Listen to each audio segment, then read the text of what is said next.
Hello mga kamag-anak, magandang hapon po sa inyong lahat. Ngayon nga ay nandito tayo sa Tumana kung saan nakatanim yung ating mais. So umani tayo nung nakaraan mga kamag-anak, pinaararo natin agad tapos pinatamnan na natin at ngayong araw nga ay nagbabasa tayo dahil nga alanganin yung basa ng lupa nung tayo ay nagpatanim, so para makatubo yung ating mais. O natapat nga tayo mga kamag-anak sa hindi magandang presyo ng mais, pero kahit na ganoon mga kamag-anak eh hindi pa rin tayo mawawalan ng pag-asa at hindi tayo titigil sa pagtatanim.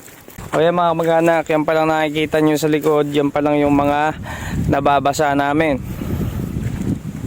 So ayan, medyo hinaharangan na rin yung yung daan tubig para kumatas doon mga kamag-anak sa tudling kung saan nakatanim yung mga buto. 3 kilo at 1/4 nga yung inani namin dito mga kamag-anak, pero ngayon 2 kilo 3/4 lang yung naitanim dahil nga pinadalangan ng kapatid ko yung bagsak ng buto, no. Hanggang dito pa nga lang mga kamag-anak yung aming natutubigan at maluwang-luwang pa yung aming tubigin. Sa tansya ko nga mga kamag-anak, itong block na to ay aabutin pa ng maghapon kinabukasan, at yung kabilang block naman mga kamag-anak ay sa susunod na araw. Bali 3 araw nga mga kamag-anak yung tansya ko bago matapos tong tubigan. Ang gamit nga naming makina dito mga kamag-anak ay yung disati lang, kaya hindi ganun kalakas yung buga ng tubig. Ganyan nga yung sistema mga kamag-anak. So itong kuwan na to, itong pagitan na to, dyan pinapadaan yung tubig para mabasa yung nakatanim doon, tsaka dito.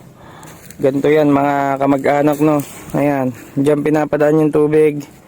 May nakatanim tayo dito, tapos nandito yung nakatanim. So pag pinadaan mo dyan tubig, kakatas dyan magkabila kung nasan yung buto natin. Hanggang dito na lang po muna mga kamag-anak. Paalam!